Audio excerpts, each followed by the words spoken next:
Bonjour et bienvenue à cette deuxième capsule où je vais aller vérifier si mon enseignante, Mélanie Tremblay, a corrigé mes devoirs. Donc, je vais aller trouver dans Teams mon équipe école, pas mon équipe école, mon équipe qui est test métaux dans notre cas, parce qu'on a fait notre équipe pour faire le test. Et là, ici, je vais retourner comme tantôt dans 3 de plus en haut pour aller voir l'onglet Devoirs. Le attribuer, j'en ai plus. Je vais cliquer sur la petite flèche à côté pour pouvoir le rapetisser. Ça prend trop de place. Et je vais cliquer sur la petite flèche à côté de terminer pour voir tous les devoirs que j'ai terminés. Donc là, les 3 devoirs qui étaient en question, c'était exemple devoir 1, devoir 2, devoir 3. Alors je vais aller cliquer sur le devoir 1, la remise du casier virtuel, et voir qu'est-ce qu'elle m'a donné comme commentaire. Donc ici, vous pouvez observer que commentaire, je suis content de voir que tu as inclus une belle description de toi, parce que j'avais ajouté ma description aussi dans un deuxième document pour faire la démonstration. Là, j'ai une option, ça a l'air de remettre de nouveau.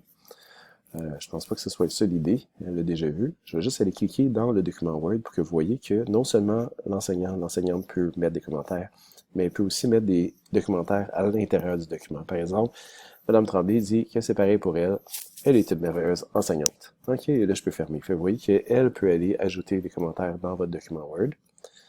Au niveau des casiers, j'imagine qu'elle n'a pas rajouté quelque chose. Fait que ça, c'est le premier exemple de devoir. Vous voyez qu'on peut avoir des commentaires à même le travail. Ou bien, on peut aussi avoir des commentaires ici. Et on peut avoir aussi un pointage, s'il y avait un pointage. Si l'enseignant avait décidé que ce travail-là valait sur 100, puis vous avez 90%, il serait écrit ici. Donc, je clique sur précédent. Je vais aller voir le deuxième devoir. Devoir à compléter à partir d'un document en Word. Bon, là, elle m'avait donné un document de référence. Finalement, je ne pouvais pas écrire dessus. Je lui ai dit après.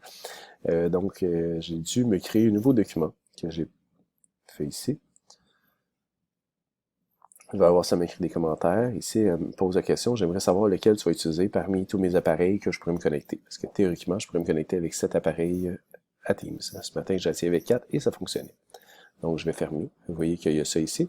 Et super, je vois que tu vas être super branché. Ça, c'est commentaires. Puis vous voyez ici, elle avait mis un pointage de 2 points. C'est comme si elle m'avait mis 2 points pour avoir fait mon travail. Vous voyez que vous pouvez voir votre résultat ici. Et là, je reclique sur un précédent. Je vais voir le troisième devoir, c'est de répondre à un formulaire Forms.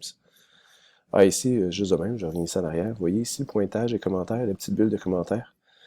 Ça veut juste dire, j'ai eu un commentaire. Ici, j'ai eu un commentaire, j'ai eu 2 points sur 2 points. Ici, j'ai reçu 7 points pour mon Forms, qui est écrit ici. Là, il est marqué retourner le travail. Je vais aller voir si elle l'a corrigé ou pas. Au niveau des pointages, mais je suis capable d'aller retrouver quel point j'ai un point, un point, un point. Donc ici, on m'a donné comme les pointages ici. Tu n'as rien fait de plus spécifique, j'en doute fort. Très drôle. Ok, elle a même mis un commentaire à l'intérieur, je savais même pas qu'elle pouvait le faire. Je découvre ça en même temps. Ok, on travaille comme un après l'autre. Voilà. Donc vous voyez qu'à quelque part, c'est facile d'aller faire les devoirs et d'aller consulter les commentaires que vous avez eus ici. Donc ça finit pas mal le tour de Teams au niveau des devoirs pour vous les élèves et je vous souhaite une bonne journée. Bye bye!